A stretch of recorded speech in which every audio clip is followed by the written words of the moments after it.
a minute or two before. Okay, starting. You're going to be losing battery? Or is it No, Oh, okay. should be good. The red just means it's working. Yeah. If the battery, if you notice the okay. battery goes down, will you like wave at me? Okay. What? This is a mini camera? It's a GoPro. Oh, is it? Okay, it's going. I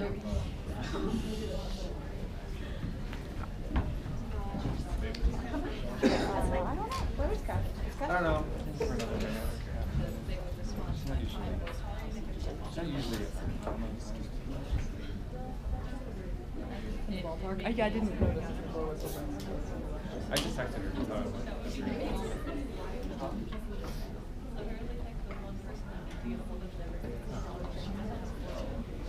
Good afternoon, everybody. My name is Tom Howe. I'm the director of the honors program. Thank you all for being here, and welcome to today's session of honors thesis presentations. I wanted to say two quick things, and I find myself saying them at every session, and we've had 7 or 8 honors thesis presentations already. I say them all the time, but I think it's important to say them for each student, and there's always slightly different crowd here. The first thing is these honors thesis, they are, in some ways, they're the result of 12, 14 months of hard work on this specific topic. But in other ways, they're really the result of 4 years of really good, hard work of curiosity and intellectual engagement from our students in the honors program. And these theses, they kind of bring together sort of all the things that a student's been interested in. They bring it together in a kind of sustained project, right? And the results are really, I get to see them all. You guys maybe get to see 1 or 2, or you see your class, but I see them all year after year, and I'm always amazed and pleased and proud of our students. And the 2 that we'll have today are certainly no exception to that. The second thing I want to say, none of these projects would be possible without faculty support, right? And each student gets finds an advisor and a reader, sometimes an extra reader, right? And our faculty do this out of their own generosity and their own sort of willingness to work with our students, and probably the reward that they get is there also, but we couldn't do it without them. So I want to sort of say thank you to all of them, and many of them are here today. And then to introduce our first speaker, Brittany, is Dr. Franco. And Dr. Schreier. And Dr. Schreier. Together, You're both we are, doing I thought it was team we are work. a team. Beautiful. We are a team. Yes. So I'm going to start, and Amy is going to finish. So it's hard for me to pinpoint a time where I first got to know Brittany. I feel like I've always known you, and you've been such a huge part of my research team that you are like kind of us now, and we know more about that in a little bit. So it's really my privilege to introduce you. This presentation that you're going to see is really a work of art. So she's going to present her honors in the honors program and also honors in biology. And Brittany, over the past 2 years, has really become an independent thinker and an independent researcher. She's been troubleshooting a lot in our research lab and came up with our own protocol to develop, our own experiment to analyze. And the result that she's going to present are really wonderful. So I'm very proud of you. You're one of the kind, and it's been really a pleasure to see you through all those years. I remember exactly when I first learned about Brittany, because Dr. Franco told me she found this great student who would be great for our research, and I said, awesome, and it was Brittany, and it was right. She has been awesome. And so Brittany spent her junior year in the lab, sort of working through some genetics methods, and the lab component is Dr. Franco's world and expertise. But then I had the opportunity to spend time in Costa Rica in the rainforest with Brittany this summer. So Brittany came to Costa Rica and took a primate course that I teach, and she was able to collect some of her own genetic samples there. And when students go to the rainforest, and people in general, particularly if they're going to study primates, usually the thing they're most excited about is seeing wild monkeys for the first time, right?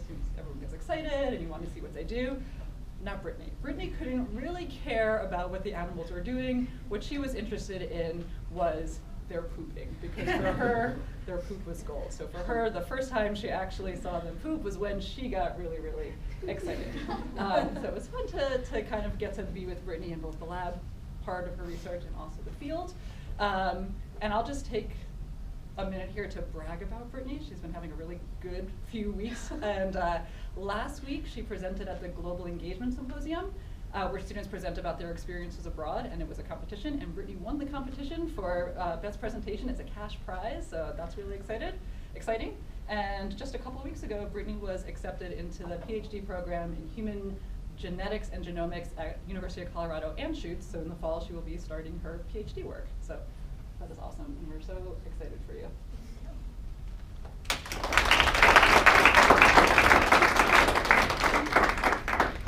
Thank you so much, Dr. Franco and Dr. Schwartz, for that kind introduction. So the title of my thesis defense is Comparison of Genetic Structure between Mantled Howler, Alouatta palliata, and white-faced capuchin, or Cebus capucinus, monkeys in Las Fuertes, Costa Rica. So for as long as I can remember, I've always wanted to pursue a career in genetic research. That's just always been my passion. And during my junior year, I was given the opportunity to start on that. I was invited by Dr. Franco and Dr. Schreier to join in on their genetics research project. And like they said, they were analyzing DNA found in monkey poop samples that they had stolen from monkeys in Costa Rica. But I developed my own personal research project, and I was examining the genetic effects of deforestation on mantled howler and white-faced capuchins. So I developed my thesis after I kept thinking about this idea of DNA theft, or this idea of stealing either a human's, or in my case, a monkey's, genetic samples without their informed consent for research purposes. Because I always knew that with human genetic research, you have to have informed consent because our DNA contains so much personal information. But then I thought, well, non-human primates, their DNA contains just as much personal information as ours. And yet we extract and analyze their DNA with limited restrictions all the time. But the difference is that humans can speak up for the rights that they think they deserve, but non-human primates can't. And so in my thesis paper, I talk about the ethics of using human DNA and non-human primate DNA in genetic research. But this talk specifically is going to focus on the laboratory work that I did because it inspired the ethical portions of my thesis, and it also laid the groundwork for a lot of what my personal research ethics are that I'm going to carry on with me in the future. So while I was in I worked in the genetics lab for about a year, and I really grew to love the work I was doing with these fecal samples. But for the longest time, the project didn't quite feel like it was mine yet. And so in the summer of 2016, I traveled to Costa Rica, and I got a chance to observe the monkeys, as well as collect their poop myself. But like Dr. Schreier said, I didn't really care so much about the monkeys, and it was really the collecting the poop that was my favorite part. And while I was abroad, I made a digital story telling about my favorite experience. And I did my digital story on the first time that I collected a monkey poop sample, which I'm going to present to you here. The title of my digital story is HF3101 after my first fecal sample.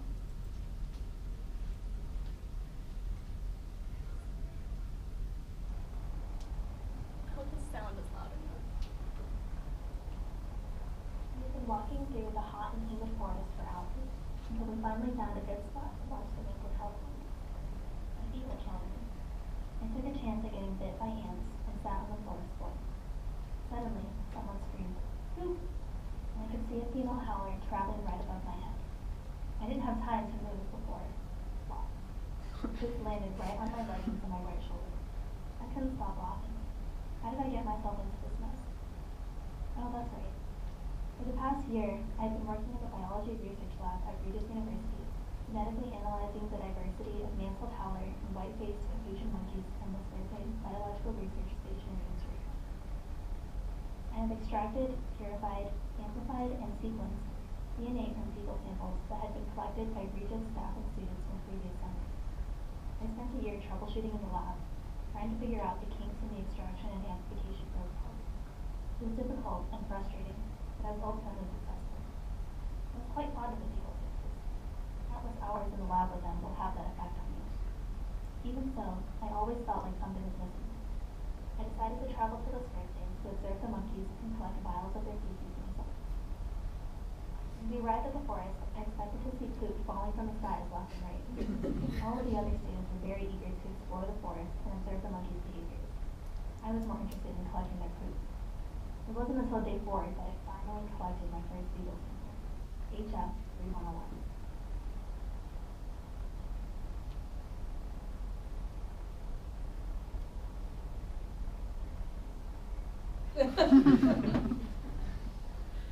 None of my other experiences at La Suerte can compare to the excitement I felt seeing poop fall from a mantle tower's butt for the first time. Using a sterile tongue depressor, I scraped a solid orangey-brown substance into a plastic vial filled with RNA later, and clearly and neatly wrote the sample number and my initials. I felt a sense of ownership, holding HF 3101 in my hand. This is my thesis sample. This is what I had come to Costa Rica to do. By the end of the trip, I collected 7 samples total. With each one, I looked at the full vial and thought, how has habitat fragmentation affected your genetic diversity? I was excited to return to Regis and my home in the genetics lab to find out. I was not meant to do field work, but my experience of struggling in the rainforest was essential for developing a deeper connection to my research project and to my honors thesis. I can now say that I was involved with every step in the process, from sample collection in Costa Rica, all the way down to the genetic analysis in Denver, Colorado. It has made the project so much more meaningful. Who would have thought that my life would ever be centered around a few vials of monkey poop? So now that I've set the tone a little bit for you guys, I can tell you a little bit more about the actual project that I did. So some of the biggest threats to biodiversity right now are human-induced habitat fragmentation and deforestation, because forests are often cleared for agricultural use, such as cattle ranching and banana and pineapple plantations, which is a problem because it then limits organisms' access to resources and then it places them at risk for extinction. It also limits primates' abilities to disperse. And so in the primate groups, when individuals reach a certain age, they'll typically disperse from their needle groups, and this allows them to avoid competing with their relatives for resources, and then it also prevents them from mating with their relatives and inbreeding with one another. Because studies have shown that primate individuals that live in these fragmented forests, they tend to be more closely genetically related, which implies that there's inbreeding occurring and they're mating with their relatives. So for my study, I was looking at the effects of deforestation on 2 primates in particular. So the first one is the mantled howler, Alouatta palliata, and in this primate group, both sexes will disperse from their natal groups. And then the second monkey was the white-faced capuchin, and in capuchin groups, only the males will disperse, and females are philopatric, meaning that they'll stay in this group throughout their lifetime. So I developed some hypotheses, and I thought that habitat fragmentation at La Suerte would lead to inbreeding in both the howlers and the capuchins. But more specifically, I thought that because the capuchins, only males were dispersing, that they would have an even lower genetic diversity than the howlers would. And they would be inbreeding with their relatives more frequently.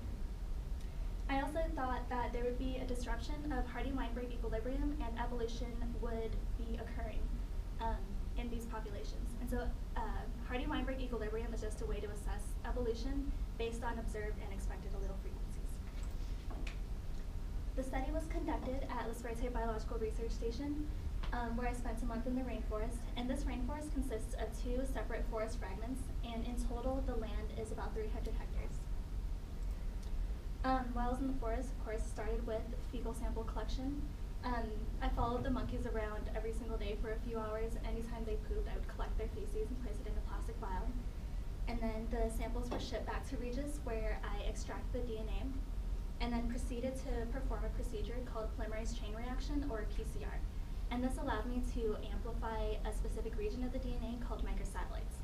And microsatellites are short segments, and they contain short sequences of DNA that are repeat motifs that are about 2 to 6 base pairs long. And the number of times that repeat motif is repeated varies from individual to individual. And so this allows you to determine the population's genetic diversity by analyzing these more closely. So after I performed PCR, I had to run the samples through an agarose gel, and this allowed me to assess whether or not my extraction and amplification were successful. And so this gel here is a howler gel, and I was looking at a specific microsatellite that was supposed to be between 208 and 220 base pairs. And if you look at the gel, the microsatellite falls right between 200 and 300, so it was perfect. I was successful. However, gel electrophoresis alone doesn't allow you to determine whether or not an individual is actually genetically diverse or if it's inbred or not. And so we had to turn to Sanger sequencing. Sequencing generates an electropherogram, which is the plot shown here, and it lets you know exactly what nucleotides and their order are for that DNA sample. And so this is an electropherogram for another howler sample, and the microsatellite repeat motif was TG. And I know you guys can't see from that far away, but if you look at the yellow highlighted region there, there's distinct TG repeats throughout. And if you count them, there's actually 24 of them. And so this individual in particular was considered a homozygote because it had 24 repeats on the first allele and 24 repeats on the second, so 2 copies of the same allele. But if the individual had had maybe 23 on one and 25 on another, then it would be considered a heterozygote. So if a population has too many homozygotes, then that means the population has a low genetic diversity overall. So these are my results, and I found that both species had a low genetic diversity. So I think it was about 70% of the howlers in the capuchin samples were homozygotes. Then I performed a chi-square analysis to see if both species were in Hardy-Weinberg equilibrium, and based on the chi-square values and the statistics, both species were in Hardy-Weinberg equilibrium, and the observed and expected allele frequencies matched one another. Then I calculated the mean and observed expected, calculated the observed and expected mean heterozygosities, and this allowed me to calculate an FIS statistic, or an inbreeding coefficient. And so the way the inbreeding coefficient works, the values range between -1 and +1. So if the number is closer to -1, then the population is considered to have excess heterozygosity, or a high genetic diversity. And if the value is closer to +1, then it's low genetic diversity and more inbred. And so if you look at the table, you can see that the howler samples had an FIS value of +0.287. So this indicates that the howlers were pretty inbred. And then in contrast, the capuchins had a negative FIS value of -0.163. And although the value is negative, I said that the capuchins were still pretty inbred because the value was closer to 0 than it was to -1. So I supported my overall hypothesis that both species were inbred in this fragmented forest. But what I wasn't expecting was that the howlers were more